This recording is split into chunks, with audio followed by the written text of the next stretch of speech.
एक बार फिर से स्वागत है साथियों आपका मिनी टैप के एक और लेसन के साथ। आज हम सीखने वाले हैं कि हम मिनी टैप के अंदर डिफरेंट डेटा के साथ किस तरह से ग्राफ्स को प्लॉट करते हैं। तो चलिए सबसे पहले हम अपने डेटा को मिनी टैप के अंदर इंपोर्ट करते हैं। तो मिनी टैप के अंदर डेटा को इंपोर्ट करने के लिए सिंपल, सबसे पहले आप फाइल में जाएंगे और फाइल में जाने के बाद आप ओपन वर्कशीट डेस्कटॉप के ऊपर हमारा एक डेटा रखा हुआ है एक्सेल में। उसी डेटा को हम उठा लेते हैं। ये डेटा आपके सामने, इसमें 10 स्कूल के बच्चों का एक पूरा डेटा हमारे पास अवेलेबल है, उनके जेंडर और यहाँ पे उनके डिफरेंट पेपर्स में उनके जो मार्क्स उन्होंने अचीव किए हैं। उसके बाद यहाँ पे कुछ वो स्पोर्ट्स में पार्टिसिपेट करते हैं कि नहीं करते हैं, और उसके बाद उनके जो ग्रेड आए हैं वो, और उसके बाद अटेंडेंस के हिसाब से जो उनके ग्रेड आए हैं वो यहाँ पे दिखाए गए हैं। तो चलिए एक बार फिर से हम जाते हैं ग्राफ में, और ग्राफ में जाने के बाद हम गए बार चार्ट में, और बार चार्ट में हम ये सिंपल वाला जो बार चार्ट है पहले इसको लेके देखते हैं। यहाँ पे यही आप सेलेक्ट रहने दीजिएगा, count of unique values, because हम इसी के तरह से बार चार्ट को ड्रॉ करने। यहाँ पर और वेरिएबल वाले फंक्शंस के साथ भी आपका ऑप्शन रहता है, पर for the time being count of unique values के साथ ही हम बार चार्ट को ड्रॉ करेंगे। इसको क्लिक करेंगे ओके। उसके बाद हमारे पास ये वाली विंडो आ गई। इस विंडो में हम सबसे पहले सेलेक्ट करेंगे जेंडर और ग्रेड, जो कि नॉन न्यूमेरिक है। तो इसके साथ ही हम इसको करेंगे ओके। और ये देखिए हमारे पास 2 चार्ट आ गए, ये 2 चार्ट। अब देखिए, अगर मैनेजमेंट केवल ये जानने में इंटरेस्टेड है कि हमारे मेल और फीमेल्स के डिस्ट्रीब्यूशन किस तरह से हैं, कितने स्टूडेंट मेल हैं कितने स्टूडेंट फीमेल हैं, देन ये चार्ट आपका पर्पज सॉल्व करेगा। लेकिन जैसे यहाँ पे दिखा है फीमेल स्टूडेंट 6 हैं और मेल स्टूडेंट 4 हैं। अब हमारे ग्रेड के हिसाब से अगर हम देखें तो ग्रेड के हिसाब से हम इस वाले चार्ट में देखने की कोशिश करते हैं। यहाँ पर ये ग्रेड, हमारे स्कूल में जो ग्रेड आए थे स्टूडेंट्स के, वो ये ग्रेड आए थे A, B, C, D and F। ये हमारे ग्रेड थे, ये आपको दिखाई दे रहे हैं, ये हमारे ग्रेड थे। तो स्कूल मैनेजमेंट इस चीज़ में भी इंटरेस्टेड है कि आपके जो ग्रेड आए हैं उसमें किस ग्रेड में कितने बच्चे फॉल करते हैं, या मैक्सिमम बच्चे कौन से ग्रेड में आए हैं।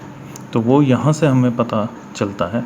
तो ग्राफिकल रिप्रेजेंटेशन से यहाँ पे पता चलता है कि हमारा A ग्रेड जिसमें 90 प्लस वाले बच्चे हैं उनकी संख्या 2 है, और जो B ग्रेड है जिसमें 80 प्लस वाले हैं वो यहाँ पे 2 हैं। C ग्रेड में सबसे ज़्यादा बच्चे हैं, 4 बच्चे हैं, और D ग्रेड में 1, और जो हमारे स्कूल में फेल वाला जो F ग्रेड है वो उसमें 1 है। तो इस तरह से हम सिंपल अगर बार चार्ट को देखें तो ये सिंपल बार चार्ट आपके पास आ जाता है। चलिए एक बार फिर से हम इस बार चार्ट को कैसे ड्रॉ करना है वो देख लेते हैं। सीधा ग्राफ में गए, ग्राफ के बाद ये बार चार्ट, और बार चार्ट क्लिक करते ही ये सिंपल वाला। अब हम इस सिंपल बार चार्ट की जगह क्लस्टर बार चार्ट को बनाने का तरीका देखते हैं। क्लस्टर बार चार्ट में हमें किस तरह से इंफॉर्मेशन और इजीली वही इंफॉर्मेशन और इजीली अवेलेबल होगी। अभी हमारे पास वो 2 चार्ट थे जिनमें हम मेल और फीमेल का रेशियो और ABCDF ग्रेड जो हमारे स्टूडेंट्स के आए थे वो अलग अलग देख रहे थे। लेकिन अब हम इसी सिंगल चार्ट के अंदर हम यहीं पे बता सकते हैं, ये इन्फॉर्मेशन यहीं पे हमें मिलेगी कि हमारे A ग्रेड में एक मेल और एक फीमेल है, B ग्रेड में भी एक मेल और एक फीमेल स्टूडेंट है, C ग्रेड में हमारे जो फीमेल स्टूडेंट्स की संख्या है वो 3 है और मेल ग्रेड में जो हमारे ये स्टूडेंट्स हैं इनकी संख्या यहाँ पे ये दिखाई दे रही है आपको, अगर आप देखें ये 1 है, ठीक है। इस तरह से और डी ग्रेड में अगर आप देखें, डी ग्रेड में हमारे स्टूडेंट ये हैं, एक स्टूडेंट है और हमारे मेल यहाँ पे कोई स्टूडेंट नहीं है।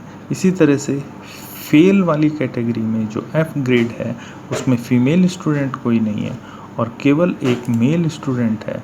तो यहाँ पे ये आपको फीमेल वाले में कोई बच्चा नहीं दिखाई देगा, यहाँ पे कोई नहीं है और केवल एक मेल स्टूडेंट है। तो इस तरह से हमारे बार चार्ट का ही ये एक इन्फॉर्मेशन यहाँ से मिल सकती है। चलिए इसी के साथ और हम एक इन्फॉर्मेशन लेने की कोशिश करते हैं। बार चार्ट में तीसरा एक और ग्रुप होता है जिसे हम स्टैक चार्ट कहते हैं। अब स्टैक चार्ट में अगर हम उसी ग्रुप का स्टैक चार्ट लेते हैं तो ये देखिए, ये एक ही चार्ट में थोड़ी सी और कलरफुल सी इन्फॉर्मेशन मिल जाती है। ये देखिए, यहाँ पे हमें क्लियर कट पता चलता है कि हमारे जो फीमेल स्टूडेंट है उसका जो ब्लू कलर है ए ग्रेड में एक फीमेल स्टूडेंट है और एक मेल स्टूडेंट है, जबकि फीमेल स्टूडेंटों में अगर बी ग्रेड में देखा जाए तो एक है और फीमेल स्टूडेंटों में अगर हम ये येलो कलर जो कि सी ग्रेड को रिप्रेजेंट करता है वो फीमेल स्टूडेंटों में सी ग्रेड में मैक्सिमम स्टूडेंट्स आते हैं। और इसी तरह से यहाँ पे हम देखें तो यहाँ पर ग्रीन कलर नहीं है, इसलिए हम बोल सकते हैं कि मेल स्टूडेंट्स में डी ग्रेड का कोई भी स्टूडेंट नहीं है। तो बेसिकली जिस तरह का मैनेजमेंट का क्वेश्चन होगा या जो भी मैनेजमेंट की क्वेरी होगी उसी तरह से हम बार चार्ट के 3 डिफरेंट जो हमारे पास अवेलेबल मॉडल्स हैं उनको हम ड्रॉ कर सकते हैं, ठीक है। अगर ये सारे चार्ट आप इकट्ठे देखना चाहते हैं तो आप विंडो में जाके टाइल्स पे क्लिक कीजिए। टाइल्स में क्लिक करने के बाद आपको ये देखिए, ये सारे चार्ट यहाँ पे दिखाई देंगे, आप इन्हें देख सकते हैं। ये सारे के सारे चार्ट आपके कहीं गए नहीं हैं, सब यहीं पे रखे हुए हैं और आप इन चार्ट को दोबारा से यहाँ से खोल के एक बार चेक कर सकते हैं।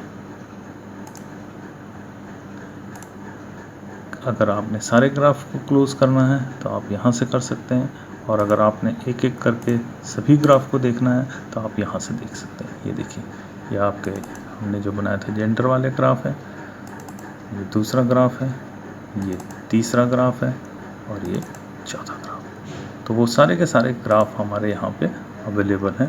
प्रोजेक्ट मैनेजर में जाके आप सारे के सारे ग्राफ यहाँ से देख सकते हैं। अगर इन सारे ग्राफ को आप इकट्ठे बंद करना चाहते हैं तो यहाँ पर हमारे पास ये है क्लोज, यहाँ से आप ओके करेंगे। सबको बंद करना है या सेव करना है तो सेव कर लीजिए, अगर आप सेव नहीं करना चाहते तो ये यस टू ऑल सेव, ये सारे के सारे सेव हो जाएंगे यहाँ पर इस तरह से। तो इस तरह से आप अपने चार्टों को सेव कर सकते हैं, उनको बना सकते हैं और उनको डिफरेंट तरह से आप अपने जैसे मैनेजमेंट की को इन्फॉर्मेशन रिक्वायर्ड है उस तरह से आप बार चार्ट की हेल्प से उनको सारी इन्फॉर्मेशन अवेलेबल करा सकते हैं। तो आज के लिए यही, फिर कल को किसी नए मिनी टैब के ट्रिक और टिप्स के साथ आपके साथ फिर हाजिर होंगे। अगर इससे रिलेटेड आपके दिमाग में कोई क्वेश्चन हो तो प्लीज़ कमेंट में आप वो पूछ सकते हैं। अपने साथियों के साथ इसको शेयर कीजिए ताकि प्रोफेशनल एक्सीलेंस की इस जर्नी में वो भी पार्टिसिपेट कर सकें और आप उनके साथ मैक्सिमम इन वीडियोस को एंजॉय कीजिए। Thank you.